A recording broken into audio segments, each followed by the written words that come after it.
사도신경으로 신앙 고백하겠습니다. 나는 전능하신 아버지 하나님 천지의 창조주를 믿습니다. 나는 그의 유일하신 아들 우리 주 예수 그리스도를 믿습니다.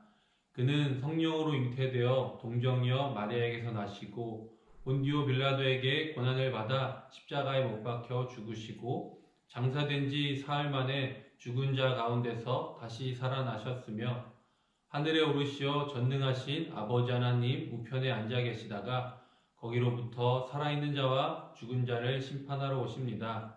나는 성령을 믿으며 거룩한 공교회와 성도의 교제와 죄를 용서받는 것과 몸의 부활과 영생을 믿습니다. 아멘. 사랑이 많으신 하나님 아버지, 오늘 이 시간 하나님의 자녀로 저희들을 불러주셔서 예배의 자리로 나올 수 있도록 은혜를 주시니 감사합니다. 오늘 이 예배가 온전히 하나님께 영광을 돌리며 기뻐 받으시는 예배가 되기를 소망합니다. 또한 하나님이 나의 참 주인이시며 나의 아버지시며 나의 구원자이심을 고백하는 시간이 되게 하옵소서. 그리하여 이 시간 저희들의 마음밭에도 하나님의 말씀에 씨가 뿌려져 굳게 새겨지는 소중한 시간이 되게 하여 주시옵소서. 세상의 이치를 따라가지 말게 하시고 오로지 하나님의 말씀에 따라 살아가는 하나님의 자녀가 되게 기도합니다. 예배의 시작과 끝을 하나님께서 인도해 주실 믿사오며 우리를 대신하여 죽으신 예수님 이름으로 기도드립니다. 아멘.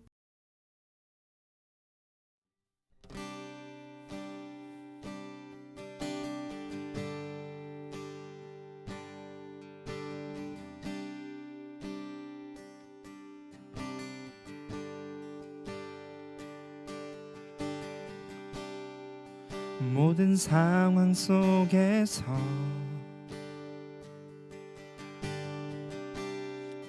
주를 찬양할지라.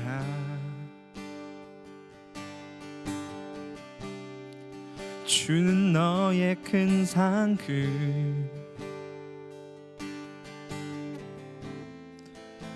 큰 도움이시라.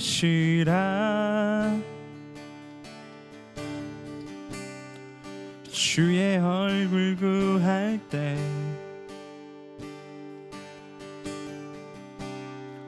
주의 영을 부으사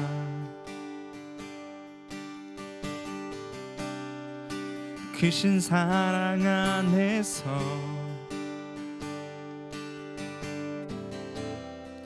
주를 보게 하소서.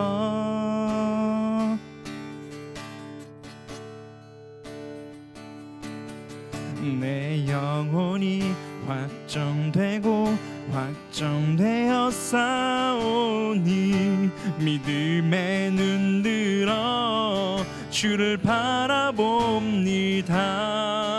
내 영혼이 확정되고 확정되어 싸우니 믿음에 눈들어 주를 바라봅니다.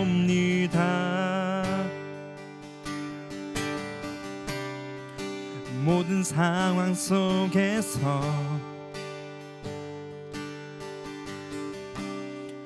주를 찬양할지라. 주는 너의 큰 상급,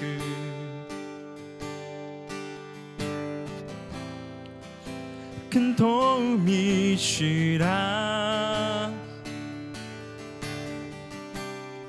주의 얼굴 구할 때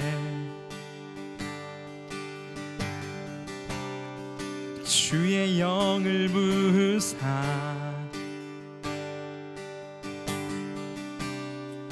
크신 사랑 안에서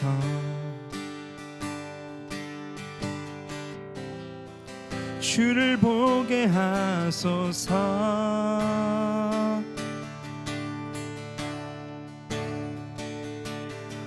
내 영혼이 확정되고 확정되어 싸우니 믿음에 눈들어 주를 바라봅니다. 내 영혼이 확정 되었사오니 믿음의 눈 들어 주를 바라봅니다. 주를 찬양할 때 주의 나라 이미 임했네. 주의 영원한 나라 주 보게 하소서. 내 영혼이 확정되고 확정되었사오니 믿음의 눈 들어 주를 바라봅니다. 내 영혼이 확정되고 확정되었사오니 믿음의 눈 들어 주를 바라봅니다. 내 영혼이 확정되고 확정되었사오니 믿음의 눈 들어 주를 바라봅니다. 내 영혼이 확정되고 확정되었사오니 믿음의 눈 들어 주를 바라봅니다.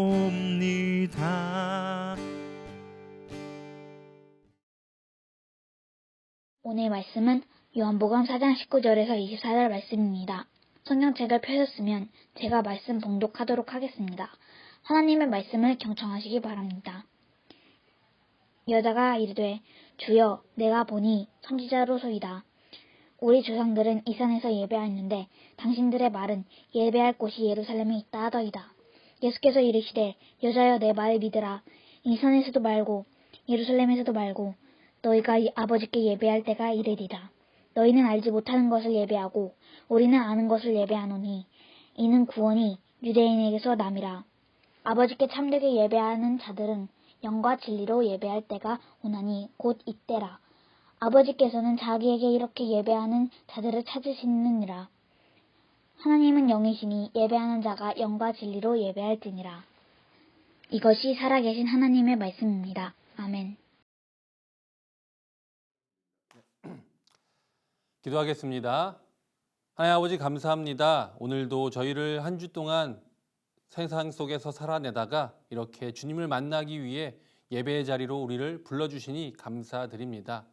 각자의 삶의 자리에서 하나님을 예배하오니 이 시간 저희의 예배를 기뻐 받아주시고 이 시간 저희에게 말씀하여 주시어서 하나님의 말씀대로 살아낼 수 있는 힘과 능력을 더하여 주시옵소서.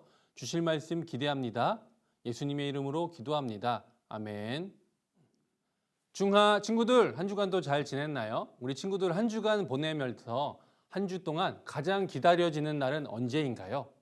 한 주가 좀 어려우면 한 달 중에서 가장 기다려지는 날, 아니면 1년 중에 가장 기다려지는 날은 언제인가요? 저는 1년 중에 가장 기다려지는 날이 있습니다. 그 날이 언제냐면 12월 25일입니다.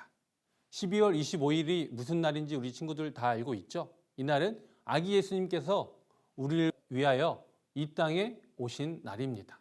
이날은 아기 예수님께서 우리를 위해 이 땅에 오신 날이기에 가장 기념한 날이기도 하지만 또 한 가지 저에게는 특별한 이유가 있습니다. 그날이 제 생일이기 때문이죠. 1988년 12월 25일 크리스마스 때 이 땅에 태어났기 때문에 즉 생일이기에 가장 기다려지는 하루이기도 합니다. 여러분에게도 각자 이 땅에 태어난 생일이 있듯이 저에게도 또 모든 이들에게 이 생일은 특별합니다. 모든 이들에게 축하를 받기도 하고 또 선물을 받기도 하기 때문이죠. 그만큼 특별하게 기다려지는 이 날. 그렇지만 우리는 생일보다 생일의 의미를 더 깊이 새겨야 합니다. 생일은 우리가 이 땅에 태어난 날, 즉 이 땅에 태어나서 하나님과 우리가 처음 만나게 된 날이기 때문입니다. 물론 우리 삶에 있어서 저마다 하나님을 만난 시기가 다르고 아직 저는 하나님을 만나지 못한 것 같아요 라는 생각이 드는 친구들도 있겠지만 우리가 이 땅에 존재하게 됨으로써 우리는 하나님을 만나게 되었습니다. 그렇게 우리는 그날을 기다리기도 합니다. 그리고 하나님께 감사해야 하죠. 왜냐하면 우리가 이 땅에 올 수 있도록 하나님께서 보내주셨기 때문입니다. 그럼 더 나아가 이 감사함을 가지고 우리는 어떤 삶을 살아내야 할까요? 잠깐 얘기했듯이 일주일 중에 가장 기다려지는 날은 하나님을 만나는 주일이어야 합니다. 그러나 과연 우리 친구들은 이 주일을 예배의 자리, 하나님을 만나기 위해 기다려지나요? 아니면 학교를 안 가고 학원을 안 가고 쉴 수 있어서 기다려지나요? 하나님은 우리에게 생명을 허락해 주셨고 우리는 그 감사함으로 하나님을 예배 드립니다. 그렇다면 우리가 하나님께 감사함으로 드릴 것이 무엇이 있을까요? 감사함을 표현을 하기 위해 우리 드릴 수 있는 것. 하나님은 천지를 창조하셨고 부족한 것이 없으시기에 우리가 드릴 것이 없습니다. 그렇지만 하나님께 드렸으면 하는 것이 있습니다. 그것이 무엇인지 오늘 말씀을 통해 함께 알아보고자 합니다. 오늘 본문에서는 우리가 무엇을 하나님께 드려야 하는지, 왜 우리가 그것을 드려야 하며 그것을 드리는다는 의미는 무엇인지 함께 알아보도록 할까요? 먼저 우리는 무엇을 드릴 수 있을까요? 본문에는 사마리아 여인이 등장합니다. 이 여인은 어떤 사람이냐면 수가라 하는 동네에 사는 여인입니다. 그리고 이 여인은 예수님과 한 장소에서 만났습니다. 예수님과 만나게 된 장소는 우물입니다. 이 사마리아에 있는 이 우물에서 예수님과 이 사마리아 여인은 만나게 되었습니다. 이 우물이 어떤 곳이냐 하면은 이 당시에 우물은 모든 사람들이 물을 깃기 위해서 나왔다가 대화를 나누고 그곳에서 많은 정보를 주고받는 그러한 곳입니다. 즉 만남의 장소이죠. 전도사님도 어렸을 때 학교가 끝나고 집에 갔다가 아니면 휴일에 오후에 사람들을 만날 수 있는 동네 친구들을 만날 수 있는 장소가 있었어요. 놀이터. 놀이터에 가면 항상 친구들, 동생들, 형들이 있어서 같이 놀다가 저녁 먹을 때가 되면 집에 들어갈 수 있는 그런 만남의 장소였습니다. 지금의 그런 만남의 장소가 어디 있을까요? 지금은 이제 코로나 때문에 조금 만나기가 어렵지만 코로나 이전에 아마 우리 친구들이 만날 수 있었던 장소, PC방이 아닐까요? 약간 거기서는 친구들을 많이 만나게 되죠. 이러한 듯이 많은 사람들을 얘기하지 않아도 만날 수 있는 장소, 그것이 우물이었습니다. 우물에서 예수님을 만났는데요. 이때 만났을 때 여인과 예수님밖에 없었습니다. 만남의 장소인데 어째서 이 자리에는 여인 혼자 있었을까요? 그것은 이 여인이 이 사람들을 피해서 나왔기 때문입니다. 그것을 어떻게 알 수 있냐면 6절 말씀에 나타나 있습니다. 여기에 보면 6시쯤이라고 나와 있는데 이 6시라는 것이 우리 시간으로 6시, 뭐 새벽이나 저녁이 아니라 이 당시 시간은 개념으로 봤을 때 정오, 즉 한 12시, 오후 12시쯤이겠죠. 이 사마리아는 사막에 있는 동네이기 때문에 사막에 12시면 어떨까요? 날씨가 매우 덥겠죠. 즉 사람들이 나오지 않는 그 시간에 이 여인은 우물에 물을 기르러 나왔다가 예수님을 만나게 된 것입니다. 근데 예수님도 그 시간에 여기를 왜 계셨냐면은 이곳을 지나가지 않아도 되는데 특별히 이 여인을 만나기 위해서 이 동네를 사마리아라는 이 지역을 지나가시게 되었습니다. 즉 시간을 내셔서 이 여인을 만나기 위해 이 장소에 도착했다는 것을 이야기하고 있습니다. 어쨌든 우리는 이곳에서 볼 수 있는 것, 여인을 예수님께서 만나기 위해 이 장소에서 오셨고 이 여인은 사람들을 피해서 이 자리에서 나왔다가 예수님을 만나게 됐다는 것이죠. 그리고 이곳에서 만난 이 여인에게 예수님께서는 오늘 본문 앞에서 물을 달라는 이야기도 하고 또 이 여인에게 한 가지 물어보기도 합니다. 그것이 어떤 이야기를 물어보냐면 16절, 18절 말씀에 이렇게 기록되어 있습니다. 이르시되 가서 내 남편을 불러오라. 여자가 대답하여 이르되 나는 남편이 없나이다. 예수께서 이르시되 내가 남편이 없다 하는 말이 옳도다. 너에게 남편 5이 있었고 지금 있는 자도 내 남편이 아니니 내 말이 참되도다. 아멘. 이렇게 기록되어 있습니다. 이 성경 본문을 읽어봤을 때 예수님이 얼마나 못돼 보이는지 친구들 보이나요? 예수님께서는 이 사마리아 여인이 지금 상처받은 마음의 아픔을 건드리셨습니다. 이 여인이 사람들이 없는 시간에 나온 이유가 이 얘기를 듣고 이 질문들을 받기 싫어서인데 예수님은 굳이 혼자 나오는 그 시간에 나타나셔서 이 여인에게 이 질문을 던지십니다. 내 남편이 어디 있느냐? 그리고서 대답을 하니까 예수님께서 어떻게 말씀하세요? 내 말이 옳도다. 예수님은 이미 알고 계셨습니다. 이 여인의 말 못할 상처와 아픔을 예수님은 알면서도 질문을 통해 직접 입으로 꺼내게끔 하셨습니다. 이것이 우리가 드려야 하는 것입니다. 즉 예배는 우리가 하나님 앞에 나와 하나님께서 우리에게 우리의 아픔, 우리가 직면해야 할, 우리가 맞닥뜨리고 인정해야 할 부분을 건드려 주시고 우리는 예배에 나와서 그것을 우리 입으로 고백하여야 합니다. 이것이 예배이면서 또 그 안에 회개가 될 수도 있겠죠. 즉 예배는 하나님과 만나서 나의 모든 것을 고백하고 하나님으로부터 위로를 받는 시간입니다. 여인은 이것을 직접 입으로 말하였고 그리고 고백하고 난 후에 예수님을 원망하거나 탓하는 것이 아니라 이런 고백을 합니다. 예수님이 선지자라고 이불을 통해서 고백하죠. 우리의 본문 19절 말씀이죠. 예수님은 당신은 주님은 선지자이십니다 라고 하면서 한 첫 번째 질문이 이 질문입니다. 20절 말씀입니다. 우리 조상들은 이 산에서 예배하였는데 당신들의 말은 예배할 곳이 예루살렘에 있다 하더이다. 어떤 질문이죠? 예배에 관한 질문입니다. 이에 대해서 예수님은 이렇게 말씀하십니다. 21절의 말씀입니다. 예수께서 이르시되 여자여 내 말을 믿으라. 이 산에서도 말고 예루살렘에서도 말고 너희가 아버지께 예배할 때가 이르리라. 아멘. 즉 이 여인은 예배에 관한 관심이 있었습니다. 그래서 예배가 무엇인지, 우리는 예배를 이곳에서 아무데서 산에서 드리는데 왜 유대인들은 예루살렘 성전에서 드립니까? 라고 질문하였을 때 예수님께서는 이렇게 말씀하십니다. 이 산에서도가 아니라 너희가 아버지께 예배할 때가 이른다고 말이죠.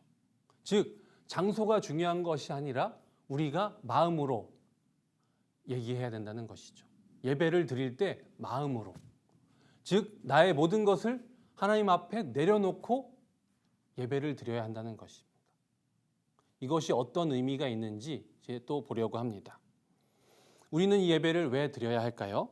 22절에서 23절 말씀입니다. 너희는 알지 못하는 것을 예배하고 우리는 아는 것을 예배하노니 이는 구원이 유대인에게서 남이라. 아버지께서 참되게 예배하는 자들은 영과 진리로 예배할 때가 오나니 곧 이때라. 아버지께서는 자기에게 이렇게 예배하는 자들을 찾으시느니라. 아멘. 하나님께서 받으시는 예배, 하나님께서 찾으시는 이들은 영과 진리로 예배 드리는 이들입니다. 영과 진리로 예배 드린다는 것은 마음과 뜻을 다해서 하나님을 만나기 위해 나와 예배를 드리는 것입니다. 장소가 중요한 것이 아닙니다. 우리가 마음으로 영과 진리로 예배를 드리냐 아니냐가 더 중요한 것을 예수님께서는 이 여인에게 설명해 주고 있습니다.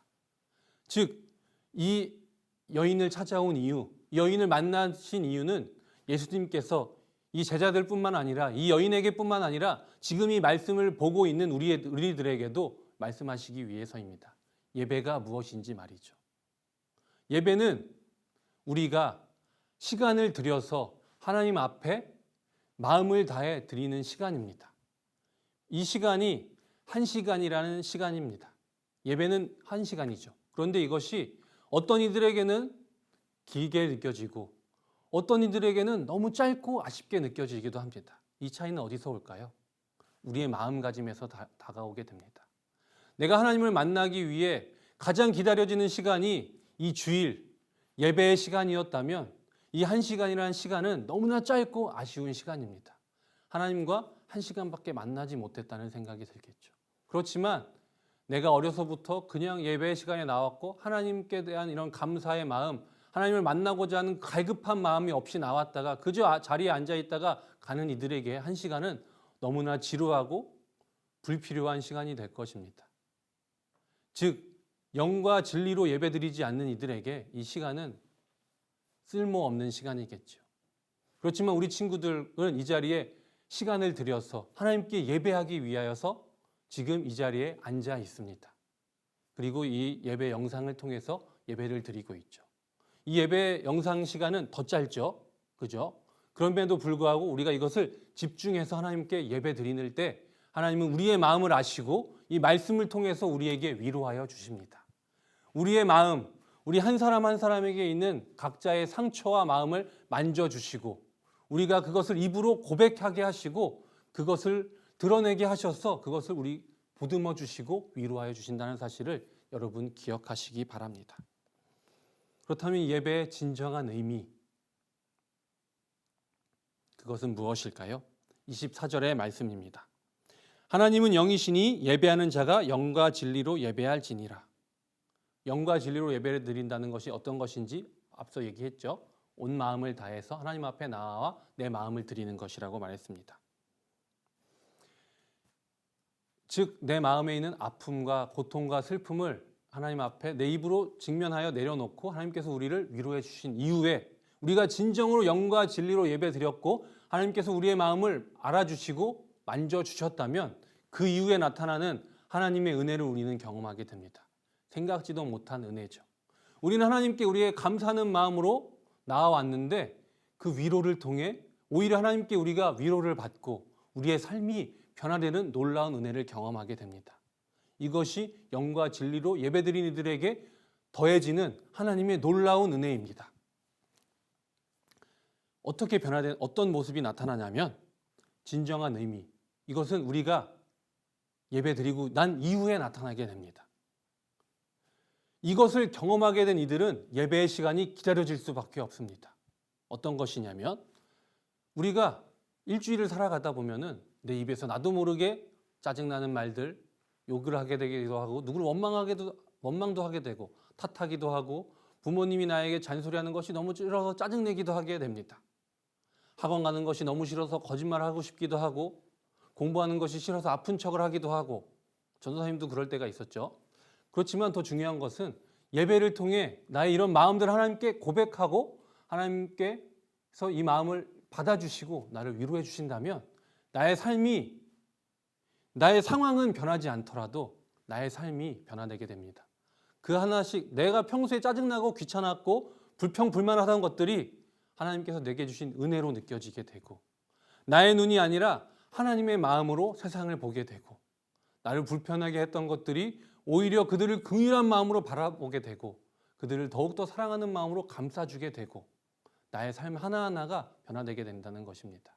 즉 하나님의 은혜로 채워져서 나의 삶이 나의 행동 하나하나가 감사와 은혜가 가득한 삶이 된다는 것입니다. 어떻게 보면 이 한 시간이라는 예배의 시간이라는 개념으로도 우리의 현실 시간으로는 한 시간 요 정도밖에 되지 않지만 하나님을 만나서 이 시간이 깊게 만나지게 되니까 이 힘을 가지고 한 주간 기쁜 마음으로 긍휼의 마음으로 사랑하는 마음으로 살아낼 수 있는 힘을 얻게 된다는 것을 이야기합니다. 즉 우리가 예배를 드리고 그를 통해 우리가 받게 되는 은혜와 사랑으로 우리는 일주일 동안 한 주 동안 하나님의 사랑 안에서 세상의 모든 악과 나를 유혹하는 것들을 싸울 수 있는 힘을 얻게 된다는 것이죠. 예배는 우리에게 그러한 의미입니다. 예배는 처음에는 내가 드리기 위해 나왔지만 감사하는 마음을 표현하기 위해 나온 것처럼 보이지만 그 안에 진정한 의미는 오히려 내가 더 위로받고 내가 더 힘을 얻고 세상에 하나님의 나라를 이루게 되는 원동력을 얻게 되는 것이 예배입니다. 우리 사랑하는 중등부 여러분, 이 예배의 진정한 의미를 깨닫고 경험하여서 날마다 한 주마다 예배 삶을 살아내고 하나님과 동행하면서 살아내다가 예배를 갈급하고 간절하게 예배 시간이 기다려지는 하나님을 만나는 이 시간이 너무나 기다려지고 설레어서 잠도 못 자는 그런 경험을 하고 기쁜 마음으로 이 자리로 나오는 여러분이 되기를 하나님께서 바라시고 기다리고 계십니다. 여러분, 우리 함께 예배의 진정한 의미를 한 주간 묵상하면서 이 자리로 나온 다음 주에 다시 만나게 되기를 하나님께서 바라십니다. 기도하겠습니다. 하나님 아버지 감사합니다. 오늘 이 사마리의 여인의 이 본문의 말씀, 이 여인에게 찾아오셨던 예수님, 그리고 예수님께서는 이 상처를 보듬어 주시고 직접 입으로 고백하게 하셨습니다. 그리고 이 여인은 변화된 삶을 살게 되었고 세상에 이 고난이 아픔이 더 이상 두려움이 아니라 담대하게 세상에 나아갈 수 있는 힘을 얻게 되었습니다. 우리들도 이 여인의 모습처럼 하나님 앞에 예배의 자리로 나와 신령과 진정으로 영과 진리로 예배드리고 마음의 위로를 받고 한 주간 살아낼 수 있는 힘을 얻어 세상의 모든 악과 두려움 속에서 담대하게 걸어 나아가 세상에 하나님의 선한 영향력을 끼치고 말씀대로 기쁨으로 나아가는 우리들 될 수 있도록 성령 하나님을 통하여서 인도하여 주시옵소서. 감사드리며 예수님의 이름으로 기도드립니다. 아멘. 주님께서 가르쳐주신 기도로 중등부 예배 마치겠습니다. 하늘에 계신 우리 아버지, 아버지의 이름을 거룩하게 하시며 아버지의 나라가 오게 하시며 아버지의 뜻이 하늘에서와 같이 땅에서도 이루어지게 하소서. 오늘 우리에게 일용할 양식을 주시고 우리가 우리에게 잘못한 사람을 용서하여 준 것 같이 우리 죄를 용서하여 주시고 우리를 시험에 빠지지 않게 하시고 악에서 구하소서. 나라와 권능과 영광이 영원히 아버지의 것입니다. 아멘. 중등부 친구들 안녕하세요. 총무 선생님 양수혁이에요. 다들 잘 지내고 있나요? 이번 주일은 부활절 세 번째 주일이에요. 다들 부활의 기쁨을 잘 간직하고 있나요? 항상 깨닫지는 못하더라도 우리는 부활을 통한 하나님의 은혜를 항상 받고 있답니다. 조금 신경 써서 떠올리고 생각해보면 여러분들에게 각자의 의미로 부활과 기쁨이 다가올 거예요. 우리 중등부 친구들이 부활의 기쁨과 소망을 풍성하게 누리기를 항상 바랍니다. 오늘 광고는 두 가지입니다. 첫 번째 광고는 온라인 예배를 줄곧 드린 친구들 중에 중등부에서 나눠주는 생일 선물을 받지 못한 친구들이 있죠. 선생님들과 전도사님이 여러분들에게 생일 선물을 직접 나누어 주고 보고 싶은 친구들을 직접 만나 안부도 물으려고 합니다. 선생님이나 전도사님으로부터 선물을 수령받을 수 있는 친구들은 담임 선생님에게 알려주고 선물을 받기 위해 잠시 만날 수 있는 일정과 장소도 생각해 주세요. 두 번째 광고는 다음 주 예배위원 광고입니다. 다음 주 예배위원반은 1학년 6반입니다. 온라인 예배에는 대표기도 말씀봉도 예배위원을 정해서 동영상을 찍어서 보내주시고 현장 예배에는 대표기도 말씀봉도 헌금봉헌위원을 뽑아서 섬겨주세요. 여러분 요즘 아침 저녁으로 기온차가 심하네요. 감기 조심하고 또 2, 3학년 친구들은 시험 공부도 힘내고 건강히 잘 하기를 바래요. 이상으로 광고 마치겠습니다. 그럼 다음 주에 봐요. 안녕. 정되었사오니 믿음에 눈 들어